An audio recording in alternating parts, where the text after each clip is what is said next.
Member of Parliament for the National Alliance queries what talks are being had with the telecommunication providers to assist students. The island of Aruba has registered 119 positive COVID cases this morning alone. And Minister of Public Health holds national press briefing on measures being taken to flatten the curve of COVID-19. Those are the headlines for Friday, August the 7th, 2020.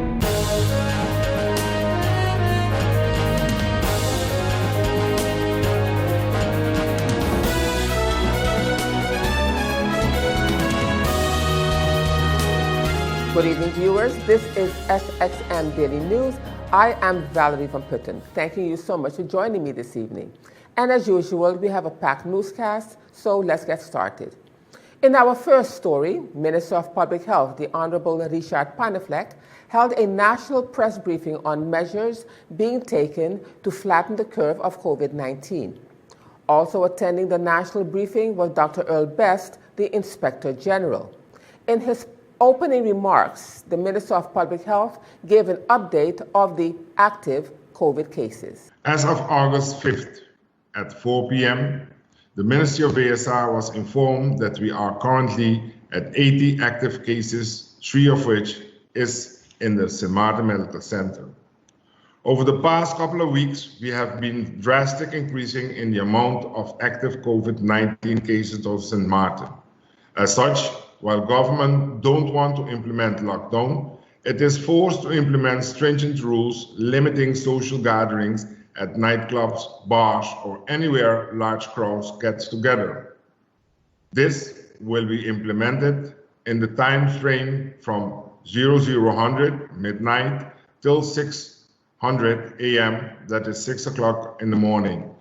These will be necessary measures to bend and flatten the curve which has spiked so drastically the last days. I was informed that CDC has put St. Martin in a warning level 3. I requested Dr. Best in his elaboration to go into that matter. Although many are of the opinion that the rise in COVID-19 cases are due to the borders reopening to the US, these cases are locally transmitted. As per Aruba.com website, Aruba has 89 new cases of COVID-19 within a few days. The number of active COVID-19 cases on Aruba has increased from 92 to 146 residents and 2 visitors. Please note that this is inform all that we cannot let our guard down and must remain vigilant to the spread of the virus. As Minister of ASR, I cannot stress the importance of wearing masks, social distancing, limiting mass gatherings, washing your hands with soap, and frequently hand sanitizers enough. I would like to bring to your attention that when you see a family member or a relative, a loved one, please greet from afar instead of getting close. What we have seen and have been said lately, you have a group of asymptomatic people carrying the virus. You will not see from their how they look that they carry it, and it could be drastic for another person. So please, let's all adhere at all that what government has been telling you since the beginning of March when COVID hit St. Martin shores. These are only steps that we as community can take to ensure that we reduce the spread of COVID-19 as the fight against virus continues. Meanwhile, Inspector General Dr. Earl Best explained what the different categories of risk means, especially the Category 3 risk, of which St. Martin has now been placed. The Minister just announced that CDC has placed St. Martin in Category 3 risk for traveling. What it means is that Category 3, that all non-essential travel, you should avoid that. The Categorization varies from no restrictions at all to a total travel ban. We are in the one more to go for a travel ban, but right now all non-essential travel is not to be done. That is what CDC released. What I want to discuss a little bit more in depth is the system that has been put in place for all travelers visiting St. Martin by air, by sea, or a combination of both, that they have to go through a system that will evaluate whether they are allowed, based on health parameters, to enter St. Martin. The site is stmartinentry.com, where all tourist visitors will go through and fill out an application form. Basically, they are screened on the country where they're coming from, whether it's a high risk, a moderate risk, or a low risk country. For example, the States, United States, is a high risk country at the moment. Colombia is high risk, Santo Domingo is high risk, Brazil is high risk. Moderate risk are most of the European countries at the moment. And low risk are the countries mainly surrounding us, where we are a hub for, and the ABC Islands. That will change pretty soon, seeing the latest developments in Aruba as well. So the risk categorization is very important, that is one. Furthermore, everybody visiting the island must do a PCR test unless you are coming from one of the low-risk countries. That PCR test, the result of the PCR test, has to be uploaded in the system and will be reviewed. The test itself should be performed within 72 hours before departing to St. Martin, or 72 hours before arrival, if you want to say it so. And the Inspector General also gave the list of requirements that tourists would need to be able to travel to the island. The other thing is that we are also requiring from tourists to have at least health coverage. We are looking now into expanding that to a mandatory COVID insurance. It's not in effect yet, but we're looking into that very soon as well to implement it. So once everybody has uploaded their personal information, their health information, and their travel information, they have to consent to a couple of things, amongst others, that we are allowed to examine them, assess them, conduct more testing if necessary, and also that they will cooperate with quarantining and isolation. Once they have finalized, completed the application, the system will generate a response, an email to them, whereby they can be either approved or denied. Denial grounds are usually the fact that you did not upload a PCR test, or you don't have travel insurance, or you have symptoms at the moment. So anybody who wants to come to St. Martin has to go through the system, follow this procedure, and will receive an approval to be able to come to St. Martin. This form has to be shown, what you receive has to be shown to the authorities upon departure and upon arrival, to the health authorities and to immigration in St. Martin. Passengers who are transiting, coming from Europe or from the States, transiting to Anguilla or to St. Bart's, we have a lot of people going to St. Bart's. They also have to do a PCR test depending on the country where they're coming from. So they have to follow the same procedure. And many people ask, why do transit passengers have to do that? Transit passengers may stay here 3-4 hours, sometimes more, and they might even get stuck on the island, meaning that they will leave the airport. At the terminal or in the terminal building, they might be in touch with local people as well.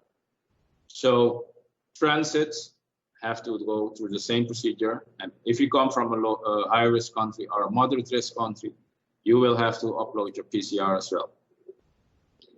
If you do not comply or your PCR that you have uploaded does not meet the requirements because it's screened again upon arrival, the passenger will be retested upon arrival. Thank God, so far, the amount of passengers that we have to retest is pretty low. We can still manage that, but we intend to bring it much lower.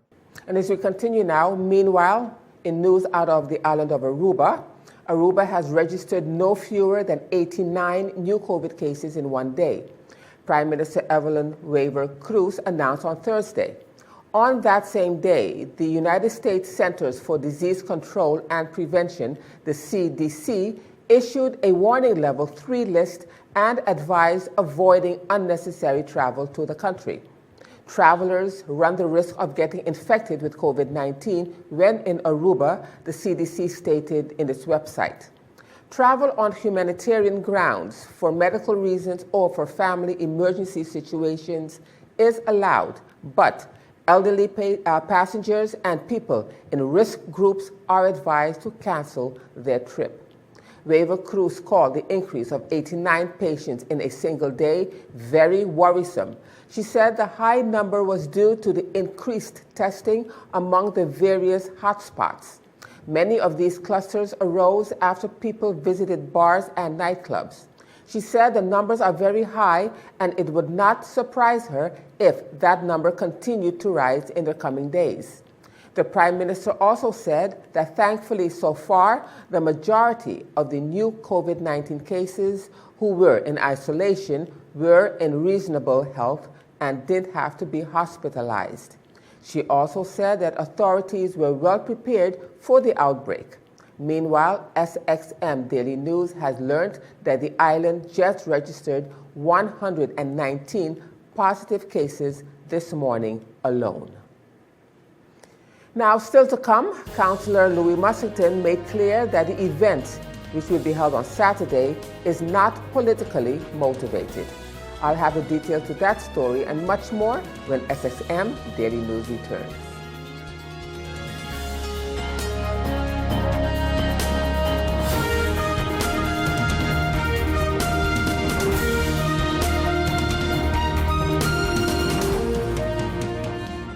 GEBE has been faithfully serving the communities of St. Martin, powering your home and our economy. Come rain or shine, our qualified team of professionals are working hard 24 hours a day to provide you and your family with safe, reliable electricity and water. We use the latest technologies and test our products daily to maintain the highest international standards. Our friendly staff is always there to assist you, whether in person, over the phone, or online. We are committed to constantly improving our products and services, making them more efficient, effective, and environmentally friendly to serve you better today and our next generation of clients tomorrow. GEBE, powering a brighter future. Our friend Megawati is here with tips to save you energy. 1. Turn your airco temperature up. 2. Use a ceiling fan instead. 3. Buy energy-saving products. Save some green with NVGEBE. Welcome back, viewers. This is SXM Daily News. I am Valerie van Putten.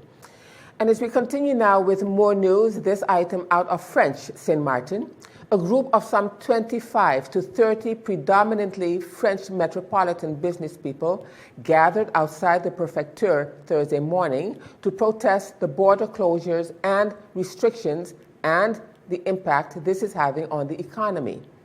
The group was seeking to have a meeting with the Préfète déléguée Sylvie Fauchère, but she was in a meeting at the time. It was not clear, however, if any meeting ever took place later. Meanwhile, a group of concerned residents on the French side of the island are organizing a peaceful protest. The event is being staged to show disapproval of residents to the border closure, initiated by Préfète Sylvie Fauchère and which went into effect as per Friday, July 31st. The action of the Préfète is done in connection with an increase in the COVID-19 virus on the Dutch side of the island, as well as the reopening of the Princess Juliana International Airport to visitors from the United States. The peaceful protest is set to take place tomorrow, Saturday morning, and protesters are to start gathering in Bellevue at 8:30 a.m. The purpose for the manifestation, according to Louis Mussington, is to send a clear message to the Préfète that they are totally against the border closure. Speaking to the Voice of St. Martin's newsroom, he also made it clear that the event is not politically motivated. Yes, and I'll gladly do so. First and foremost, I want to make it crystal clear that it's not a political move, like how it is now echoed by certain radio personalities who are, strongly supporting the prefect move. It's citizens who are fed up with the unilateral decision of the state representative on St. Martin, who did not digest the fact that her PPRN project, which is the natural prevention program that she came up with, was rejected by the state, by the administrative court in Paris, which was a slap in her face. She did not also digest the fact that the Prime Minister on the southern side, Madam Jacob, did not give her the approval to bring in the trucks and the different machinery that they wanted to crush the barricade on the northern side. And on a whole, she felt powerless. So here's an opportunity for her now to regain some kind of power and flex her muscles in a way that she was, claim that she is the boss and things will happen on her watch the way she designated them to happen. So saying that, I'm getting to the point that the virus do exist. We are saddened by the fact that the numbers are alarming. Yes, and we got to take necessary precautionary measures. And I listen to the authorities in the South, and I'm saying that they are making progress in terms of the measures that they intend to put in place or to reinforce. And that is interesting. That is, to me, the reasonable scientific way to go about combating the spreading of the virus, flattening the curve. But the border closure is more of a way of flexing muscle in total disregard or disrespect with our cultural heritage, the oneness of our people and the oneness of our island. There's a situation, and her conclusion is, they over there got a problem, like they over there, like there's a different set of people. So one solution, close off the border, cut off from them. But we, the true St. Martiners, the people of this land, cannot, under no circumstances, agree with that approach, because we know how much we mean to each other and how much this country have always supported each other. Anything happen on one side, there will be repercussions on the other side. And so we know we have a moral obligation to protect and support each other. So a division imposed by a state representative is unacceptable. And that is why we are protesting on Saturday morning, 8:30 gathering in Marigot, in Bellevue. And in other news for you at this time, the National Oceanic and Atmospheric Administration has updated and revised their hurricane forecast. The 2020 Atlantic hurricane season will be extremely active, the NOAA said Thursday in its revised forecast. The agency predicts 19 to 25 named storms in the season that began on June the 1st, and of these, 7 to 11 storms are predicted to become hurricanes, with 3 to 6 of those forecasted to be major hurricanes of Category 3 or stronger. An average season produces 12 named storms.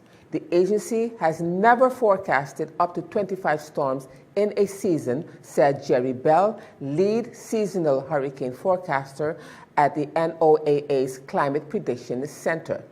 This year, we expect more stronger and longer-lived storms than average, and our predicted ACE range extends well above NOAA's threshold for an extremely active season, Bell said. NOAA warns that now is the time to organize family plans and make the necessary preparations, basing its forecast on temperature and wind patterns and an enhanced West African monsoon. Colorado State University's updated forecast released Wednesday concurs with the NOAA's assessment. The CSU forecast calls for 24 named storms this season, including 5 of Category 3 or stronger. 9 named storms have already formed during the season, which ends on November the 30th.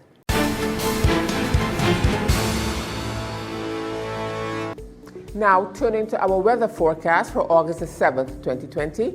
Lingering moisture associated with a recent tropical wave caused a few brief passing showers today. Thereafter, a relatively drier and more stable atmosphere will settle over the local region, hence limiting shower activity through the next couple of days. Seas will remain slight to moderate during the next few days. So, the outlook through Sunday midday, partly cloudy with a few passing showers possible. Now, let's turn to your 3-day forecast.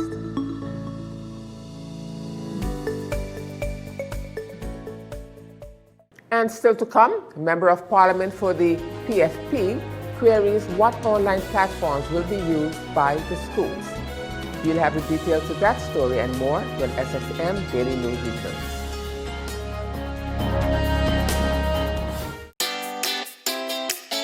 Make use of WIB mobile banking with easy access and direct usage of face recognition,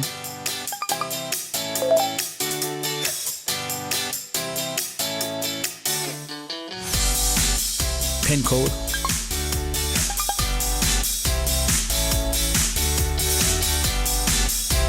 or fingerprint.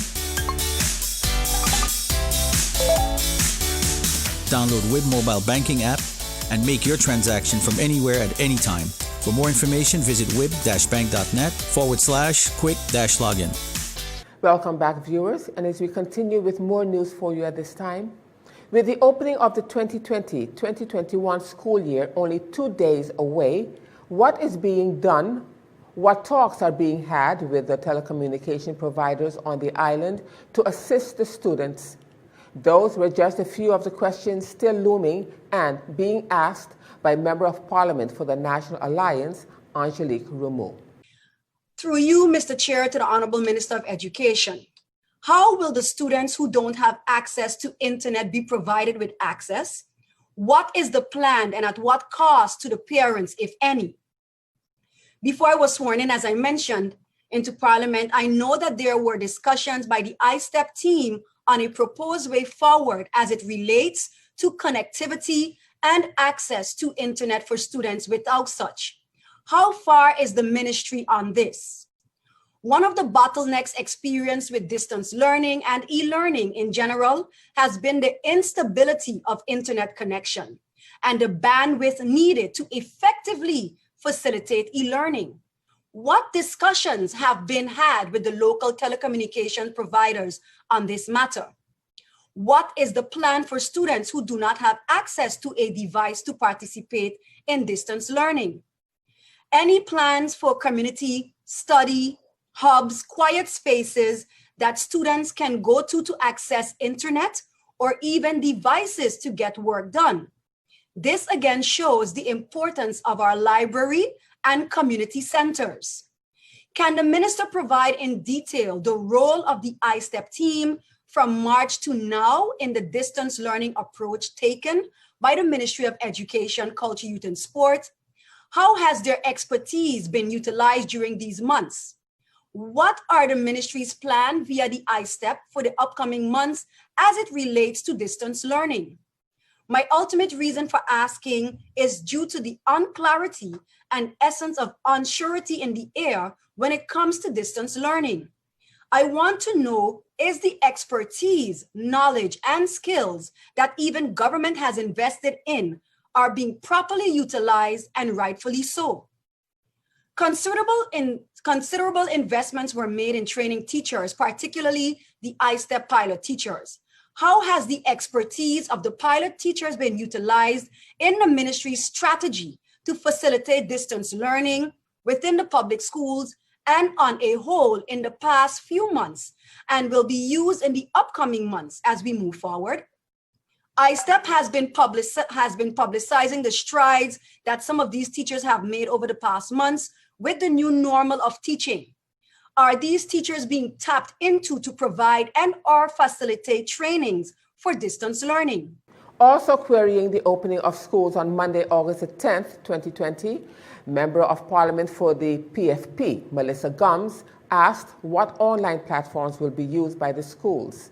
the license fee costs involved, and what training has been executed for teachers and school managers to ensure they are prepared to execute online learning. I would like to know what online learning platforms will be used by the public schools. What are the license fee costs, and are the licenses up to date for now to facilitate online learning? And what training has been executed for teachers and school managers, both existing and incoming, to ensure that they're prepared to execute online learning? What is the current status of the digital infrastructure of all schools, from internet access and network cabling to basic hardware such as PCs, laptops, printers, photocopiers, ink, paper, etc.? Through you, Mr. Chair, to the Minister, how have you, Minister, as official head of the public schools, assessed the readiness of the public schools themselves to be sure that they're prepared not just for online learning, but also for blended learning in the future? When schools do physically reopen, who will be assessing short and long-term hygiene protocols to ensure all is being done to safeguard teachers and students? Something I missed as well, through several presentations from different ministers, has it been taken into consideration that most parents of underage children would have to go to work as per regular schedule starting coming Monday? Is there an alternative or a solution in place for those parents who have to leave the house during the day while the student is expected to stay at home to distance learn? This is considering that all parents, I believe, would have to go to work, who do not have a work from home option. And finally, through you, Mr. Chairman, to the Minister, what recent assessment has been done to assess the needs of the student population across all school boards? How many students per school board are without devices or functional internet in their homes? See, I ask this because I have to disagree with the minister's assessment that from March to now, it is anticipated that the number of students needing devices would have decreased. We have parents in our private sector that have not earned a full salary since March. So I cannot believe that they have somehow managed to afford a device or devices now that they could not have afforded in March for their child or children. And what programs and steps has the minister considered to mitigate the negative impact on these particular vulnerable students? And still to come, U.S. gives negative travel advice for Aruba, Curacao, and St. Martin. We'll have the details to that story when SXM Daily News returns.